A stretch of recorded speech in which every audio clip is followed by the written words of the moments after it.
예, 귀한 하루 주셨습니다. 할렐루야 샬롬 하고 우리 함께 인사합니다. 할렐루야 샬롬 샬롬 샬롬 샬롬 샬롬. 하나님 사랑합니다. 여러분 주 안에서 사랑합니다. 우리 지난 시간에 로마서 3장 1절부터 19절까지 말씀, 죄인은 한 사람도 의인은 없다라는 제목으로 함께 은혜를 나눴어요. 그죠?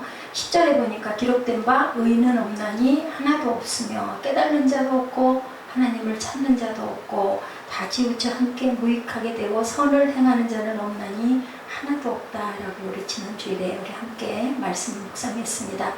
자, 선을 행하는 자도 없고 하나도 없다, 이 말씀처럼 우리가 깊이 공감되는 말씀이 그리 많지 않은 것 같습니다. 의인이라고 주장하는 사람은 많지만 의인이 없다, 하나도 없다, 다 깨달은 것 같아도 사실은 깨달는 자가 없다. 실제로 하나님을 찾는 자가 없고 자기가 균형이 있다고 생각하지만 다 치우쳐 있다. 우리가 균형을, 중심을 바로 잘 잡아야 길을 걸어갈 때도 모습이 예뻐요. 걸음도 워킹 연습도 하죠. 반듯하게 눈높이도 어깨도, 그죠?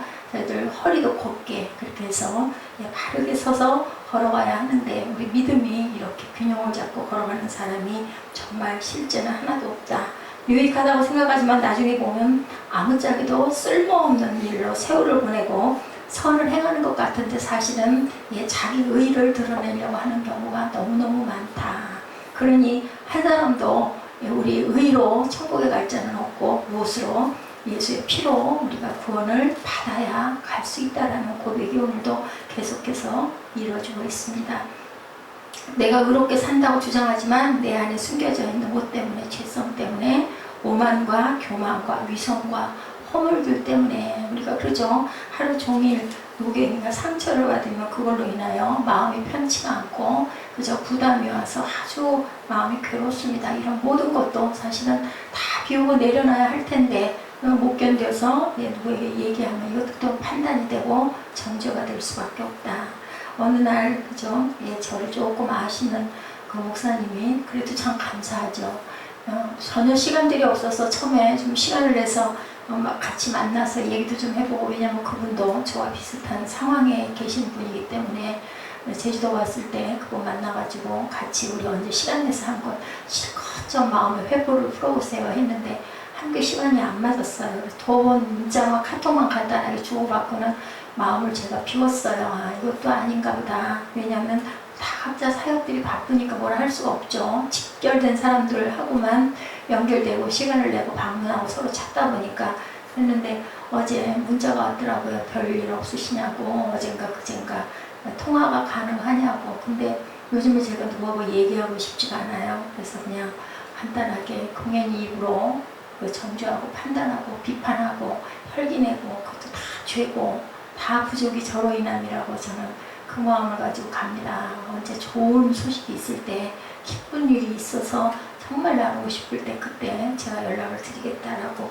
이야기를 했어요. 아마 그분은 속으로 아이고 이분이 이제 단계가 어느 정도 단계를 넘어섰구나. 왜냐하면 그런 것 경험을 거의 한 10년 이상 겪고 가시는 분들이기 때문에 다 나도 그때가 있었지. 처음에는 혈기내고 막 주변 만나는 사람마다 붙들고 억울함을 호소하고 나를 좀 알아달라고 그러고 막 얘기 안 할 수가 없죠. 그러고 좀 속이 시원한 것 같고 누군가가 내게 동지가 있고 아 그래 어떻게 그럴 수가 있어 이래주면 뭔가 위로가 되는 것 같고 한데 그게 한동안 시간이 지나고 나면 다 부질없고 다 소용없다. 뭘 해야 돼요? 내 마음에 있는 것들 다 퍼서 버려야 되는데 근데 그게 딱 끊어져가지고 보지 않고 살아가게 되면 조금씩 잊혀지는데 저 같은 경우는 그렇지가 못하거든요. 그러다 보니까 그걸 살렸다가 또 일어나고 어떤 상황으로 상처를 받고 이 삶이, 인생이 그런 것이 아닌가 하는 생각을 오늘 했습니다. 시편 2편 1절에 어찌하여 열방이 분노하며 민족들이 허사를 경영하는고 세상의 군왕들이 나서며 관원들이 서로 꾀하여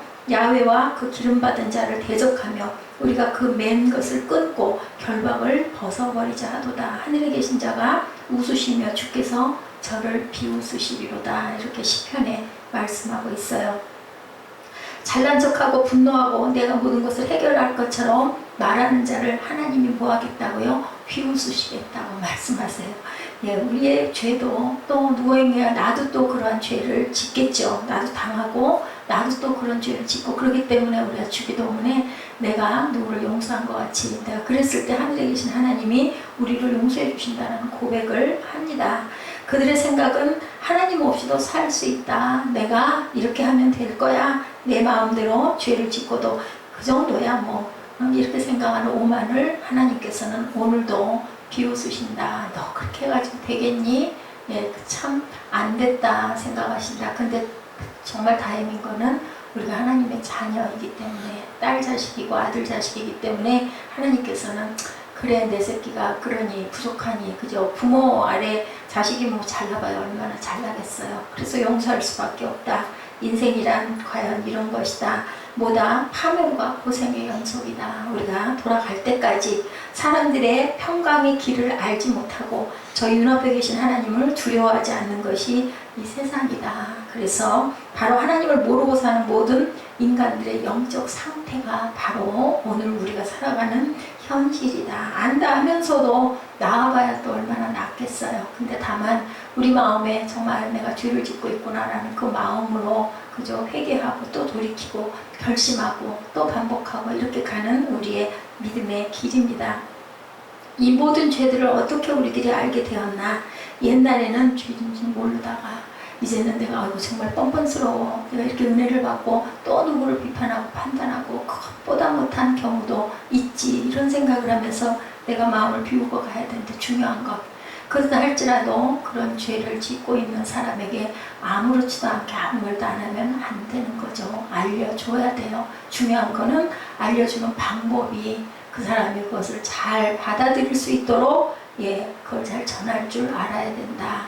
같이 그냥 그래 그럴 수 있어 끄덕끄덕은 아니에요. 같이 죄를 짓는 것이기 때문에 19절에 뭐라 그래요? 우리 보면 19절 한번 볼까요? 우리가 알거니와 무릇 율법이 말하는 바는 율법 아래 있는 자들에게 말하는 것인 이는 모든 입을 막고 온 세상으로 하나님의 심판 아래 있게 하려 함이니라. 우리 교회에 온 문제들이 바로 이런 문제가 아닌가. 율법이 말하는 바는 율법 아래 있는 자들에게 말하는 것인 이는 모든 입을 막고 온 세상으로 하나님의 심판 아래 있게 하려 함이라. 우리가 입을 열어서 말할 바가 하나도 없는 모두 다 죄인들이다. 하나님 아래 심판 아래 있다. 교회에 오지 않았다면 몰랐을 것인데 교회 문제이기도 합니다. 교회에 오다 보니까 아는데 알아가지고 뭐 좀 달라야 할 텐데 그죠? 온전하게 다르게 잘 가는 사람이 과연 몇 명이나 있나. 자, 진짜가 오기 전에는 뭐예요? 항상 짝퉁들이 판을 친다고 그러죠. 우리 명품 백 얘기 수천만 원짜리가 있고 한데 보면 정말 너무 똑같아 보여요. 그런데 그 명품을 가진 사람은 점점 벌벌벌 떨겠죠. 한번 들고 나갔다 오면 그냥 그죠? 장을 깊숙이 감춰놓는데 짝퉁을 가진 사람들은 어때요? 편하게 자유롭게 막 가지고 돌아다닌다는 거죠. 자, 이게 가짜들이 오히려 더 많아요. 판을 치고 진짜가 나타나면 가짜는 꼬리를 숨기죠. 어떤 이름 있는 누구 사람들의 모임에 갔다가 짝퉁은 절대 들고 갈 수가 없죠. 차라리 아닌 게 많은 거지. 왜냐하면 아무 똑같아 보이지만 사실은 내 마음에 부담이 있는 거죠. 마귀가 득세하고 죄가 득세할 때 빛이 오고 진리가 오면 거짓 사단 귀신들은 울며 통곡을 하며 떠난다. 율법 아래서 죄가 어떻게 드러날까? 19절에서 율법이 말하는 것은 율법 아래에 있는 사람들을 위한 것이다 라고 이렇게 말합니다. 그러니까 율법 아래 있지 않은 사람들을 위한 게 아니라 율법 아래에 있는 사람들, 믿는 자들에게 하시는 율법이라는 거죠. 왜냐하면 안 믿는 자들은 그 율법을 듣고도 아무런 양심에 그죠? 동요나 자극을 전혀 받지 않기 때문에 그나마 믿는 자들에게, 율법 아래에 있는 자들에게, 우리가 지난주에도 말씀했지만 죄가 드러나지 않았을 때 자신이 죄인이라고 생각하지 않는데 그나마 예수 믿고 율법 아래에 있는 자들은 이거 안 되는데 거룩한 부담이 오죠. 마음이 괴롭죠. 그리고 혼자 반성하죠. 회개하죠. 다음에는 이러지 말아야 되겠다. 그래서 조금씩 변화가 돼갈 수 있는데 그렇지 않은 세상 사람들은 그 정도야 드러나지 않고 들키지 않았으면 그만이지 그냥 이렇게 하고 넘어간다라는 거죠. 우리가 알거니와 율법이 말하는 바는 율법 아래에 있는 자들에게 말하는 것이다. 죄가 드러나면 할 말이 없어요. 사람들은 죄가 드러났을 때 입이 10개라도 할 말이 없습니다. 근데 죄가 드러나지 않으면 그보다 더하게 잘못을 했어도 시집을 딱 떼죠. 그죠? 우리 자동차 살짝 남의 차 밀고 뒤 궁둥이 쿵 부딪히고 나면 저는 막 가슴이 두근두근 뛰더라고요. 근데 한 번도 제가 당신 차 궁둥이를 이렇게 받쳤어요 소리 한 적이 없어요. 이것도 어떻게 보면 사과를 해야 되는데 그거 못하는 거죠. 그렇게 우리 가슴이 두근두근 뛰는 거 그나마라도 어떻게 보면 아직 그죠 때가 엄청 많이 묻진 않은 거예요. 보통 사람들은 뭐 옆에 쭉 긁어놓고도 푹 파놓고도 그냥 말 안 하고 가는 게 요즘에는 뭐가요? 뭐 블랙박스인가 그게 있어가지고 얘기를 안 하면 뺑소니가 되니까 일부러 얘기하는 사람도 있는데 그거는 죄가 없다고 할 수가 없는 거죠. 만약에 안 보였더라면 어떻게 했을까? 안 보였다면 그냥 가죠. 근데 요즘에는 그래봤자 나중에 그걸로 인하여 혼이 날 거니까 미리 고백을 하는 경우가 가끔 있지만 하나님은 그 녀석도 이 녀석도 다 똑같은 죄인이다. 오늘 이렇게 말씀합니다. 죄가 드러나면 할 말이 없고 죄가 나타나지 않으면 뭐 괜찮지. 어휴 다행이다. 휴 하고 넘어간다는 거죠. 근데 이 모든 게 하나님 보시기에는 죄다. 어쩌면 살짝 가려놓는 자를 하나님께서는 더 잘못했다고 하실 것 같아요. 율법은 세상에 하나님의 심판 아래 있게 하려 합니다. 하나님의 심판 아래. 그래서 율법을 만들어 놓으셨고 율법으로 인하여서 우리가 구원을 이룰 수는 없어요. 그 거울에 비춰서 내가 잘못했는지 잘못하지 않았는지를 기준을 저울로 놔두셨다라는 거죠. 우리가 구원을 이루는 건 내 죄 사함을 무엇밖에 예수의 피밖에 없다고 하죠. 하나님 앞에서는 어떤 죄에 대한 변명도 통하지 않는다. 하나님의 율법 말씀이 나타나면 온통 뭐가 다 드러난다? 거짓이 죄가 다 드러난다. 20절이죠. 함께 합독합니다. 그러므로 율법의 행위로 그의 앞에서 의롭다 하심을 얻을 육체가 없나니 율법으로는 죄를 깨달음이라. 죄가 씻어지는 건 아니에요. 죄 씻음은 예수의 피로 은혜로 그죠? 죄를 해결하기 위해서 선행을 하고 도덕적인 양심을 가지고 살아도 율법의 행위로는 구원 얻을 만한 길이 없다라고 성경에 말씀하죠. 오늘 20절에 율법의 행위로 그의 앞에서 의롭다 하심을 얻을 육체가 없나니 율법으로는 다만 죄를 깨달을 뿐이다. 이상하게 율법 앞에 하나님 앞에 서면 설수록 우리 죄는 더 분명하게 드러납니다. 유리창에 햇빛이 비치면 어떻든가요? 제가 제일 못 보는 게 그건데요.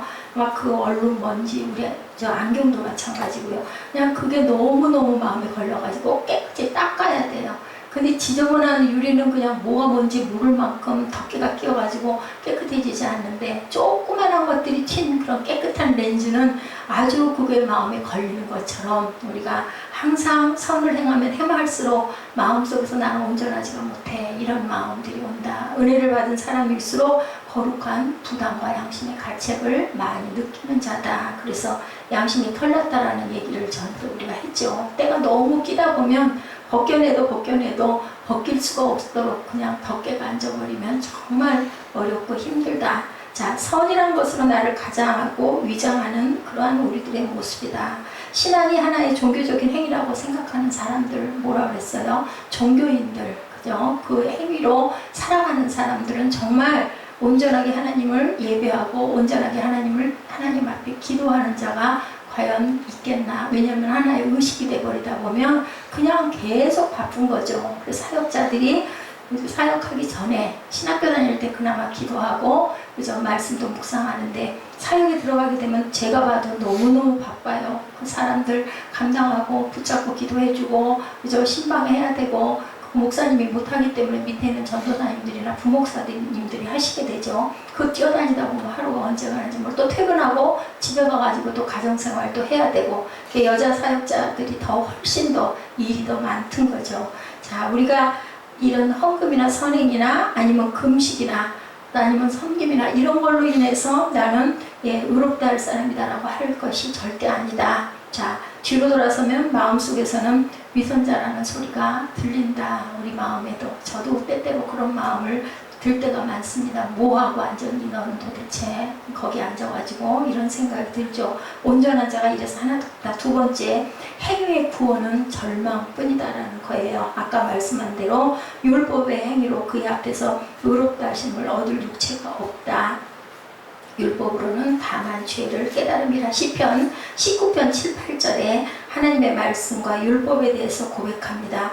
야훼의 율법은 완전하여 영혼을 소생케 하고 야훼의 증거는 확실하여 우둔한 자로 지혜롭게 하며 야훼의 교훈은 정직하여 마음을 기쁘게 하고 야훼의 계명은 순결하여 눈을 밝게 하도다. 이렇게 시편 기자가 고백했어요. 하나님의 말씀은 거짓과 더러운 것을 다 드러나게 한다. 말씀에 비춰보면 내가 깨끗하다고 할 자가 하나도 없다. 말씀이 오면 하나님은 안 보인다. 하나님이 보이면 얼마나 좋겠나. 그죠? 그 말씀에 가려서 네 과연 이 모든 죄를 해결했니? 라고 물어보시는 부분이 딱 말씀이 나를 막고 있다는 거죠. 그래서 하나님의 말씀과 율법 앞에 서면 숨이 막히고 살 길이 없는 거예요. 이게 다 죄인데, 이것도 죄고 이것도 죄인데 내가 어떻게 하나님과 교제할 수가 있겠나. 왜냐하면 우리가 교제하려면 씻어야 되잖아요. 구약에서도 제사장들이 대신 가서 빌어주고 죄를 씻어줬고, 신약에서는 예수의 피로 우리가 수시로 뭐 해야 되고 회개해야 되는데, 말씀이 탁 와서 꽂히다 보면 어머 이것도 잘못되고 어머 이것도 잘못되고 이러기 때문에 하나님 앞에 우리가 고개를 들 수가 없다라는 말씀을 뜻하고 있습니다. 온통 나의 숨어있는 죄들 이전에는 드러나리라고 상상도 못했던 게, 그게 진짜 죄인지 아닌지도 막 의문 일어나는 거, 그거 가지고 한동안 제가 한 1년 동안 마음의 갈등, 지금도 마찬가지야. 그거 잘못한 건데 왜 그게 왜 내 잘못이야? 왜 그게 내 죄야? 저 사람이 잘못한 건데. 그것도 본인의 의문이라는 거죠. 우리가 막 아유 쟤는 도대체 왜 저래? 막 혈기내는 거, 이런 모든 것도 그것도 죄라는 거예요. 그거는 누가 아시니까? 하나님이 아시니까 오히려 불쌍히 여기고 기도하라는데 우리 불쌍히 여겨져요? 안 여겨지거든요. 믿거든요. 어째 저렇게 얄팍하게 못됐냐 이런 생각. 이 모든 것도 다 죄라니. 그죠? 그럼 뭐 너는 안 그러냐? 거꾸로 뒤집어서 그러면 반문하면 나는 안 그래요 할 수가 있냐는 거죠. 지금 거기에서는 안 그랬지만 다른 부분에 우리들이 똑같은 죄를 반복해서 짓고 있다. 이렇게 율법은 우리를 절망하게 한다. 그래서 무엇이 제사법이 있었고, 그래서 누가 예수가 오셨다라는 것을 우리가 계속 전주 그렇죠? 같이 함께 우리가 은혜를 나눴습니다. 율법이 악해서 그런 게 아니라 율법은 선한데 그 선을 우리가 온전히 이루지 못하기 때문에 율법 앞에 서면 우리가 바로 설 수가 없다. 고개를 들 수가 없다. 아담과 이브가 죄 짓고 나니까 숲에 숨었어요. 그전에는 막 벌거벗고도 활보를 다녔는데 선악과를 먹고 나니까 막 그죠? 양심의 가책이 오고 내 벗은 몸이 보여지고 그 죄가 드러나 보이는 거죠. 그렇기 때문에 숨을 수밖에 없다. 우리가 차를 닦을 때도 설거지를 할 때도 깨끗한 걸로 닦아야 깨끗이 지지, 지저분한 거 가지고 닦으면 오히려 차가 막 얼룩이 지죠. 그래서 이슬이 내렸거나 이럴 때 늦은 시간에 닦는답시고 열심히 하다가 저는 오히려 막 그게 막 얼룩덜룩해서 지저분해진 경우, 또 잘못해가지고 레자왁스 가지고 그저 창문 딱 갖다가 뿌옇게 되는 경우, 그 이물질이 오히려 묻는 거죠. 닦는다고 닦았지만.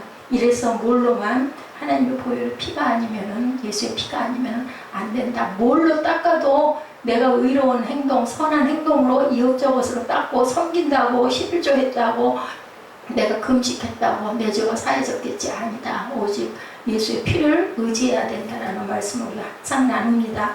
인간은 선행으로, 인간은 어떤 착한 것으로, 구제로 무슨 좋은 일을 해보겠다고 했을 때 절대로 그게 안 되고, 선의 능력이 인간에게는 왜냐하면 없다. 왜? 우리 안에 죄성이 있기 때문에. 그래서 우리를 구원할 사람은 오직 그저 온전하신 죄가 없으신 예수 그리스도 하나님밖에는 안 계시다.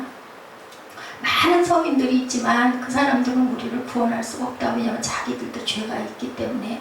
우리가 누구를 도와주려면 내가 그 능력이 있어야 도와주지. 아무리 도와주고 싶은 마음이 있어도 내가 힘이 없고 능력이 없으면, 저 같은 경우는 누구 무거운 거 보면 막 들어드리고 싶은데 절대로 들어드릴 수가 없는 거죠. 힘이 있어야 돼요. 능력이 있어야 돼요. 파워가 있어야 돼요. 그런 사람 보면 막 너무 멋있게 보이죠. 뭐 해결 다 잘하고, 내가 운전 못해서 주차 못해서 바들바들 떠는데 휙휙휙 잘하는 사람 보고 와 하고 그런 생각이 드는 것처럼 능력을 지져야 누구를 도울 수가 있다. 로마서 7장 18, 9절에 말씀합니다. 내 속에 곧 내 육신에 선한 것이 거하지 아니하는 줄을 아노니 원함은 내게 있으나 선을 행하는 것은 없노라. 내가 원하는 바 선은 하지 아니하고 도리어 원치 않은 악을 행하는도다. 왜냐하면 우리 안에 들어있는 게 그거기 때문에. 그죠? 그러니까 살짝 크림으로 씌워놔도 크림 걷어내고 나면 속살이 드러나 보이지 않습니까? 그렇기 때문에 안 된다라는 거죠.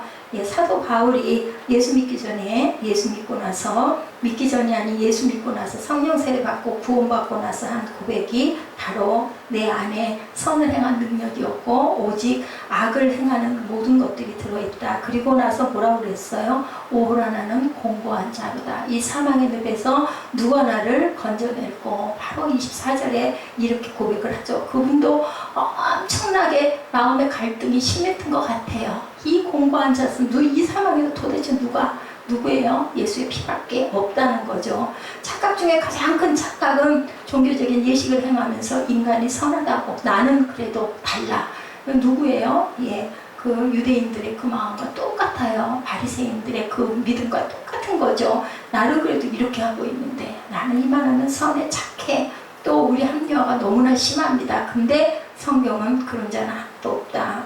이 세상의 모든 종교는 세상에 희망을 주는 것 같지만 아니다. 오직 예수 그리스도의 십자가밖에는 없다. 안 믿는 사람들이 볼 때는 도대체 뭐가 그래? 불교를 열심히 믿든, 그죠? 유대교를 열심히 믿든, 무엇을 열심히 믿든, 그리고 선하고 착하게 살아가면 우리는 구원받을 수 있다. 천주교를 열심히 믿든, 그게 꼭 기독교, 그것도 개신교, 그걸 믿어야 할 이유가 뭐가 있어? 종교는 다 평등해. 어떤 거를 믿으면 나중에 천국 갈 수 있어라고 요즘 자유주의 신학자들은 얘기를 하지만 성경 말씀은 그렇지 않아요. 그렇기 때문에 우리가 그 뿌리를 다는 모르지만 우리는 말씀에 틀린 거는 아니거든요. 그렇기 때문에 아니다. 그렇게 해서 구원을 받는다면 누가 구원을 받을 수 있겠는가? 자, 그분은 잘 때도 앉아서 자는 분이 계셨다고 그래요. 불교의 어떤 대표 되시는 분. 그때 그 돌아가신 누군가, 그죠? 그분도 앉아서, 그래서 몸에서 사리가 몇 개가 나왔니? 이런 얘기들. 근데 기독교의 어떤 아주 신실하신 그런 분들 돌아가는데 왜 사리가 안 나왔니? 이런 얘기를 제가 들은 적이 있습니다. 의학적이고 과학적인 건 알 수 없지만 하나님 말씀에는 사람이 아무리 성화가 된다 하더라도 돌아가는 순간에 영화의 세계로 들어가서 돌아가지만 다른 것으로는 하나님이 우리를 씻어주시지를 않는다 했기 때문에 예수를 믿습니다가 아니면 안 된다. 그렇게 쉬어 빠진 그런 걸로 믿음으로 구원받는다면 안 받을 사람이 어딨냐? 죽을 직전까지 악한 일 있는 대로 하다가 저도 그런 생각한 적 있어요. 마지막에 그러면 딱 꼴가닥 쑥 넘어가기 직전 5분 전에 나 예수 믿어요 하면 나 그럼 천국 가겠네? 근데 그거 진짜로 믿어요 했겠느냐는 거죠. 그런 사람이, 악한 삶을 그렇게 산 사람이 정말 마음에 회개가 오고 통회가 오고 자복이 오고 내 모든 것들이 내 인생이 죄다, 그 깨달음이 오고 온전한 회개를 했겠느냐? 말은 쉽죠. 믿습니다 하는 건 쉬워요. 정말로 회개했느냐? 정말로 너 예수 믿느냐? 교회를 20년, 30년, 40년 다니고 성경을 통독을 몇 번을 하고 몇 번을 쓰고 했는데 그럼 너 정말 예수 믿니? 라고 얘기했을 때 아멘 하고, 그건 누구만 판단하세요? 하나님이 판단하시는데 우리는 뭐에 비추어 본다? 말씀에 비추어서 내가 어떻게 살아가고 있느냐가 중요하다. 자, 이렇게 하면 구원을 해준다 하지만 실제로는 무거운 짐을 지어주고 가는 그러한 사람들이 너무너무 많다. 종교 의식 속에서 저 사람 저렇게 하는데, 그죠? 바리새인 보고 세리가 그랬잖아요. 저는 그렇게 하지도 못하고요. 정말 나는 죄인입니다. 오히려 하나님은 온전하지 못하니까 다, 차라리 저는 하루에 몇 번 기도했고요. 시간 내서 했고요. 저는 한 일주일에 몇 번 금식했고요. 11조도 이만큼 했고요. 그거는 아니다. 사무엘아. 세 번째로 나타나는 의에 대해서 말씀합니다. 자, 기독교는 우리가 늘 얘기하지만 종교라고 얘기할 때 기독교 십자가의 도를 전하는 기독교다라는 얘기가 종교는 아니다. 뭐다? 생명이다. 저도 종교라고 하면 이상해요. 기독교, 불교, 유교, 그 종교 안에 묶어넣어서 기독교를 얘기하는 게 저는 마음에 합당하다는 생각이 안 듭니다. 분리하기 위해서 그랬겠지만 생명이죠. 우리의 삶이고 우리의 생명입니다. 기독교적인 예식과 교회에 왔다 갔다 하는 것, 새벽 기도하고 주일 성수하는 것 지킴으로 우리가 구원 얻을 수는 없다. 아까 말씀드린 대로 믿어야 구원이 임한다. 그 믿음이 과연 입술로만 하는 고백이냐, 정말 예수를 믿느냐, 그죠? 우리가 누군가에게 뭔가를 받으면 마음이 어때? 너무 기쁘잖아요. 귀한 걸 받은 것일수록 그게 뭐 어떤 것을 하면 집을 사면 어떻고 차를 사면 어떻고 결혼을 하면 어떻고 머리를 깎으면 어떻고 뭐 그런 얘기 있죠. 일주일간이 한 달간이 1년간이 뭐 이런 얘기가 있어요. 근데 우리가 생명을 그대로 받았대요. 얼마나 기쁠까요? 정말 그런 마음의 감동이 네가 있었느냐. 내가 예수 믿고 나서 정말 나는 구원받아서 너무 감사하다, 너무 기쁘다, 펄펄 뛰고 다녀야 하는데 그런 마음의 감동이 있었느냐는 거죠. 뭐 남들 믿으니까 나도 그냥 믿어둬야지. 그럼 예수 믿는 것일까? 인 거죠. 주일날 가서 뭐 헌금도 좀 적당히 하고 뭐 한다 그러면 나도 시간 나면 조금 봉사도 함께 어울려서 같이 그룹으로 뭐 장도 보러 가고 뭐 그런 교회들 많잖아요. 그게 나쁘다는 얘기가 아니라 공동으로 구매하면 너무 좋으니까 함께들 구매해서 나누기도 하고 참 좋죠. 예배가 중요한 게 아니라 그냥 모임이 좋아서 다니는 그런 분들도 있어요. 거기서 은혜를 받아서 그렇게 하고 가면 그건 아주 기가 막히게 좋은 건데 그게 목적이어서는 예수 믿는다고 할 수가 없다. 기독교가 기쁨이 되는 것이 종교적인 행위를 한다면 구원받고 마음의 평안을 얻을 수가 없다. 또 그거 있죠? 제가 항상 가끔 마음에 부담이 오는 거 있어요.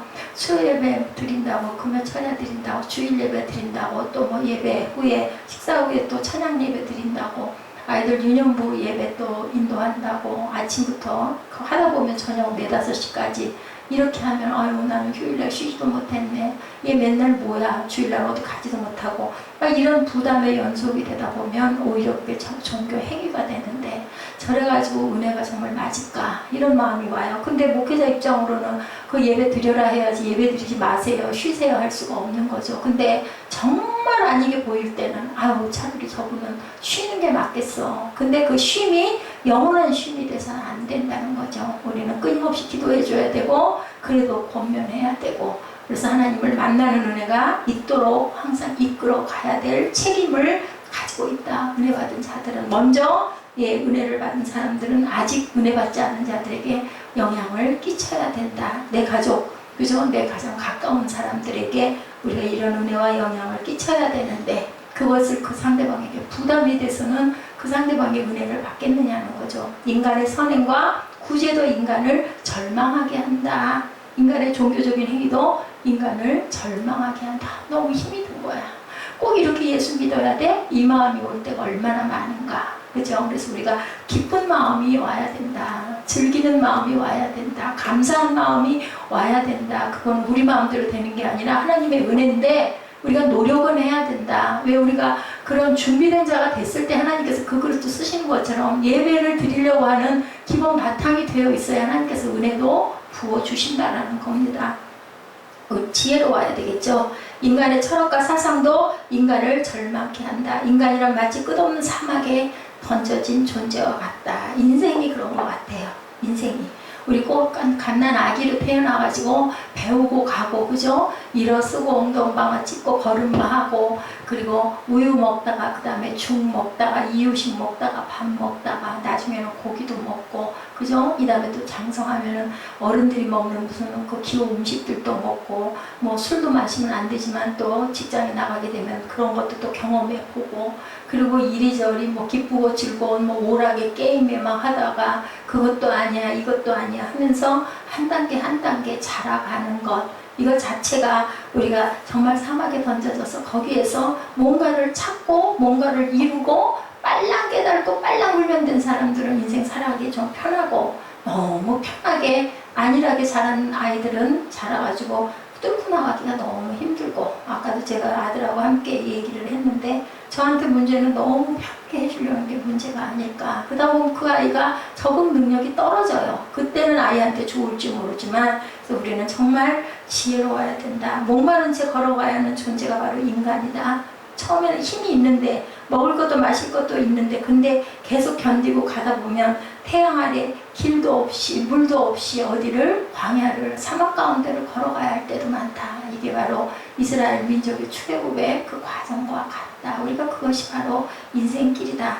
가다 보면은 그죠? 모세와 같은 지도자를 만나서 그죠? 우물도 발견하게 되고 하늘에서 만나도 내려주시게 되고 기도했더니 그리고 구름 기둥과 불 기둥도 만나게 되고 그 안에서 장막을 치고 하나님의 음성을 듣기도 하고 그게 우리가 예수 믿고가 은혜 안에서 걸어가는 우리의 인생의 모습이다. 자, 이 마지막으로 원하는 것은 무엇일까? 아무리 헤매도 길 보이지 않을 때 누군가 구원자가 나타났으면 좋겠다. 이 절대 절망 속에서 우리는 어떻게 해야 할까? 이것이 바로 더불어 살아간다는 이야기. 나 혼자의 힘으로는 절대로 할 수 없는 것을 무엇으로? 가족으로 묶어서, 그죠? 그 가족에서 또 자녀들도 낳고, 내가 받은 그 은혜를, 부모에게 받은 은혜를 누구에게? 자녀에게 전해주면서 길러가면서 절대로 부모에게 받은 은혜를 내가 부모에게 갚을 수가 없다 그러죠. 내가 낳은 자녀에게 그것을 내리사랑으로 올리사랑은 없다고 그래요. 올라가는 사랑은 그렇게 갖고 간다. 하나님 사랑도 내려 부어지는 사랑이다. 자녀도 있고 부인도 있는데 죽을 때는 혼자이다. 대신 죽어줄 수도 없고 대신 끌고 천국을 갈 수도 없다. 자, 내가 내 자신이 홀로 그 길을 가야 되는데 자식이나 남편이 위로가 될까? 죽어가고 나는 죽어가고 있는데 얼마나 공포가 클까? 하늘나라가 만약에 없다면 얼마나 무서울까? 생각을 해봐도, 그죠?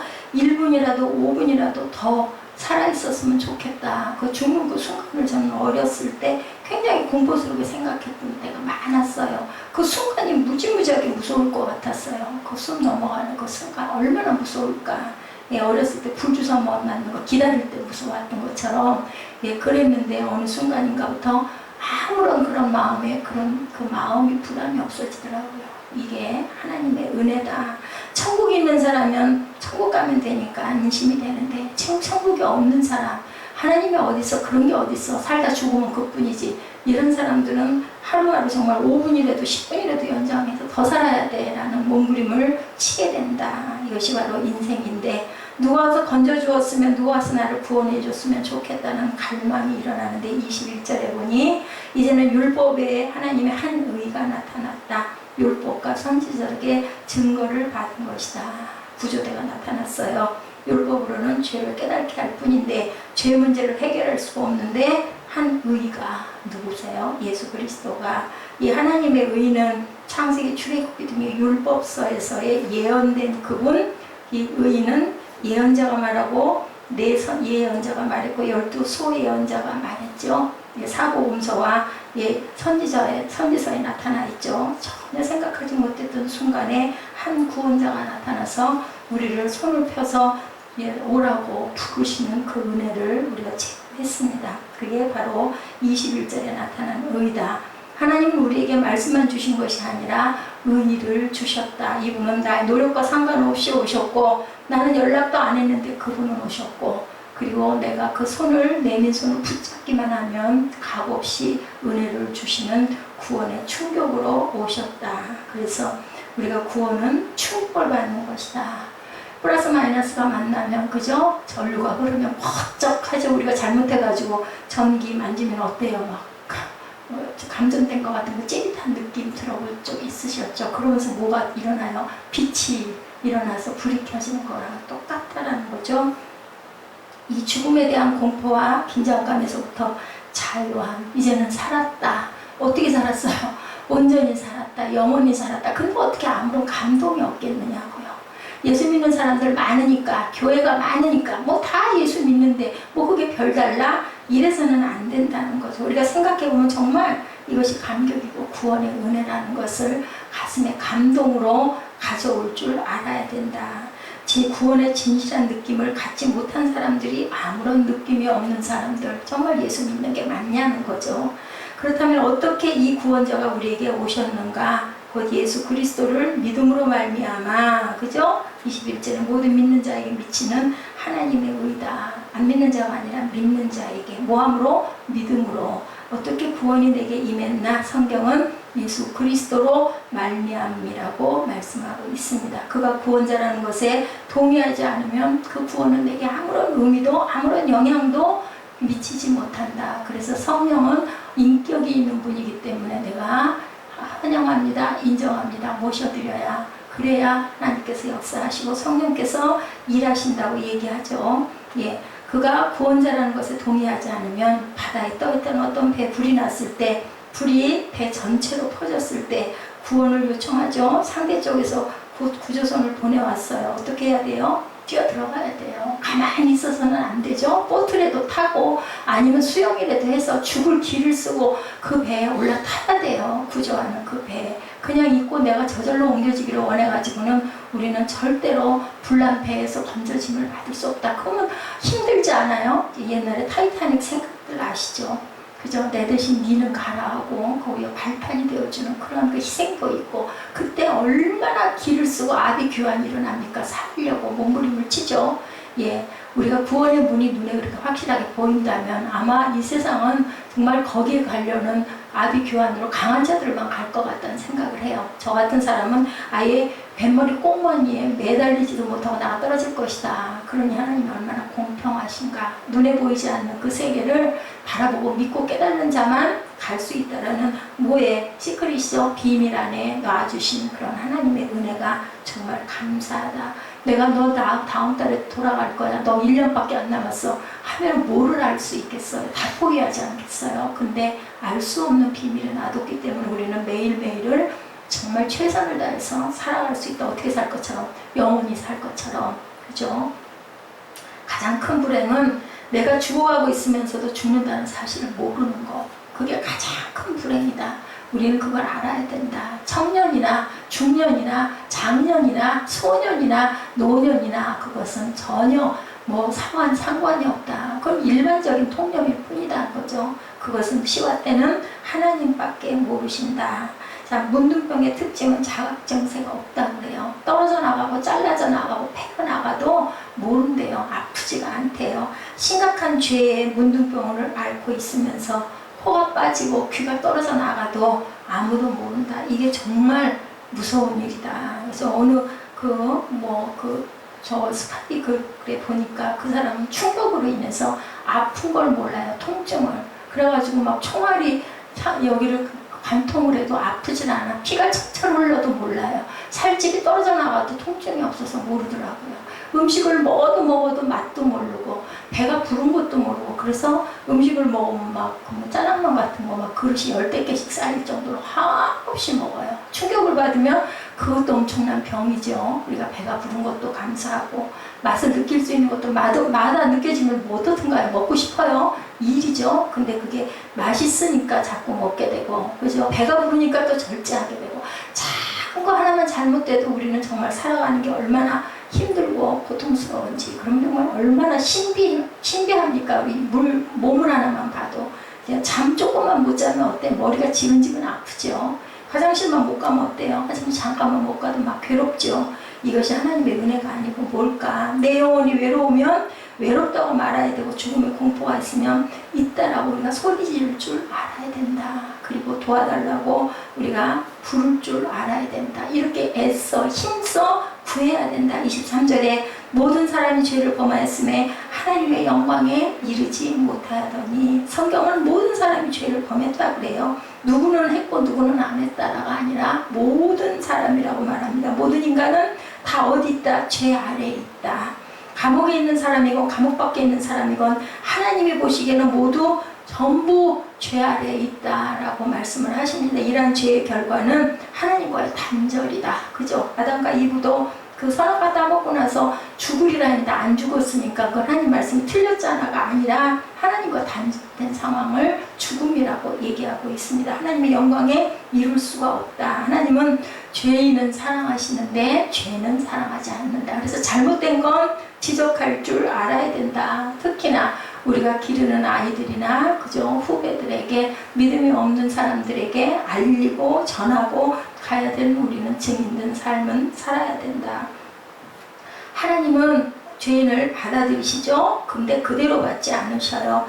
거룩하게 만들어서 받아들이기 때문에 우리는 하나님께 가까이 나가려면 내 몸을 씻을 줄 알아야 된다. 그 길로 우리는 안 믿는 자들을 인도해야 될 책임을 갖고 있다. 내 안에 죄가 있으면 하나님의 음성은 들리지 않죠. 우리 앞에 죄가 있으면 하나님 우리의 기도를 듣지 않으세요. 죄를 씻지 않으면 하나님과 교제를 할 수가 없다. 따라서 하나님을 만나고 교제하고 하나님의 영광 가운데 있으려면 우리가 죄를 항상 씻어야 된다. 그런데 우리는 죄를 없이 할 방법이 없어요. 율법이 죄를 드러나게 하기 때문에. 그런데 한 의가 나타나 오신 분이 바로 예수 그리스도시다. 그분으로만 우리가 구원을 받을 수 있다. 그래서 우리는 고백해야 된다. 내가 주님을 의지합니다. 내가 주님을 따라가겠습니다. 내가 구원받기 원합니다. 나를 씻어주소서. 이렇게 고백해야 된다. 그래서 주님께서 가실 때 우리에게 기도를 가르쳐주고 가셨어요. 너 이렇게 기도해라. 그죠? 하늘에 계신 우리 아버지요. 그래서 우리가 미비할 때 우리 마음에 뭔가 좀 더 확실하고 싶을 때 어떤 기도 각자하고 나서 마지막 주기도문 하십시다 하는 게 그죠? 내 의를 나타내지 않았나? 내가 하나님이 원하는 기도를 과연 옳게 했나? 일 때는 마지막으로 주기도문으로 마무리를 하는데 그것도 보면 주기도문이 끝나는 신호가 돼가지고 막 주기도문 하면 끝나니까 막 가다 보면 주기도문이 막 발이 달려갖고 너무너무 빠르게 가는 거. 그래서는 안 되죠. 뜻을 깊이 생각하면서 고백해야 됩니다. 주기도문은 24절에 그리스도 예수 안에 있는 구속으로 말미암아 하나님의 은혜로 값없이 의롭다함을 얻은 자가 되었다. 뭐가 오셨다고요? 예, 구원자가 나타나셨어요. 그래서 이렇게 그 구속으로 하나님의 은혜로 돈도 안 받고 값도 없이 우리는 의로움을 얻은 자들이 다 되었다. 예수 그리스도 안에 있는 구속 때문이다. 돈이 없는 사람에게 돈을 달라고 아무리 저런들 돈을 줄 수가 없죠. 먹을 것 없는 사람에게 아무리 먹을 것 달라 해도 먹을 것을 줄 수가 없습니다. 예수 그리스도 안에 구원이 없다면 예수님께 아무리 가봐도 우리는 구원을 받을 수가 없는데, 그리고 예수 안에는 내 죄와 허물을 용서하시고 내 죄의 옷을 벗겨주시고 의의 옷을 입혀주실 그분이 항상 우리를 위해 기도하고 계시기 때문에 우리는 주님께 다가가야 된다. 값없이 주어진 구원이죠. 값없이 의롭다함을 받았다. 공짜예요. 공짜.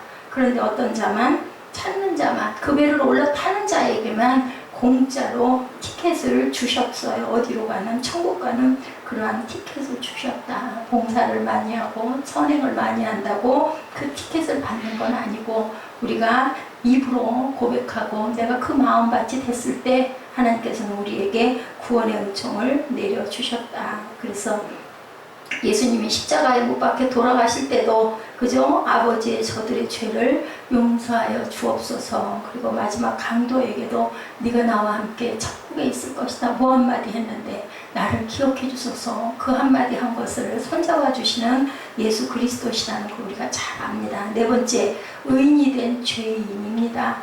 마지막으로 구원하심을 받은 자는 다른 말로 의롭다 하심을 얻은 자, 죄인이었는데 의롭게 된 자들이었죠. 의인의 옷을 입었어요. 어떤 분이 오셔서 죄인의 옷을 벗기시고 뭐를 입혀주셨어요? 새 옷을 입혀주셨다. 그죠? 그런즉 이제 너희가 새 것이 되었다. 그죠? 예, 그렇게 말씀합니다. 새 마포 옷을 입혀주시고 내 손을 잡고 하나님 앞으로 인도해 주신다. 내가 하나님의 이제는 뭐가 됐다? 자녀가 됐다. 누군가 나의 무거운 짐을 덜어주고 나의 죄의 옷을 벗겨주신 분, 내가 노력해서 된 것이 아니라 그분이 내게 와주셨어요. 그리고 그 구원의 축복이 저와 여러분에게 임했다라고 오늘 본문에서 말씀하고 있습니다. 우리 3장 마지막 부분 함께 합독하시고 우리가 결단하시는 시간 갖도록 하죠. 우리 27절부터 31절까지 우리 함께 합독합니다. 그런즉 자랑할 때가 있느냐? 있을 수 없느니라. 무슨 법으로냐? 행위로냐? 아니 오직 믿음의 법으로니라. 그러므로 사람이 의롭다 하심을 얻을 것은 율법의 행위 있지 않고 믿음으로 되는 줄 우리가 인정하노라. 하나님은 다만 유대인의 하나님이시냐? 또한 이방인의 하나님은 아니시냐? 진실로 이방인의 하나님도 되시느니라. 할례자도 믿음으로 말미암아 또한 무할례자도 믿음으로 말미암아 의롭다 하실 하나님은 한 분이시니라. 그런즉 우리가 믿음으로 말미암아 율법을 파기하느냐? 그럴 수 없느니라. 도리어 율법을 굳게 세우느니라. 아멘. 예, 기도하십니다. 하나님 감사합니다. 주님, 우리가 항상 주님께 고백하게 하시고 주님이 주시는 그 구원을 값없이 받음을 감사하는 삶을 살아가게 하여 주옵소서. 항상 애쓰고 찾고 노력하여 주님의 옷자락을 붙드는 하나님의 은총이 저희들에게 임하게 하여 주옵소서. 오로지 예수의 피밖에 없다는 것을 깨닫게 하시고 또한 아버지 믿지 않고 바라보지 못하고 알지 못하는 자들에게 아버지 거룩한 영향을 끼칠 수 있는 하나님의 귀한 기쁨의 자녀들 되도록 주님께서 은총 나려 주시옵소서. 아버지 우리의 힘으로 할 수 있는 것도 우리의 능으로 할 수 있는 것도 아니고 오직 주님의 능력으로 우리가 주님 전할 수 있고 주님의 능력으로 우리가 일어설 수 있음을 고백합니다. 그 능력이 예수의 피로 덧입혀지게 하여 주옵소서. 감사드리옵고 예수 그리스도 이름으로 감사하며 기도드렸사옵나이다. 아멘. 우리 예수의 피를 힘입어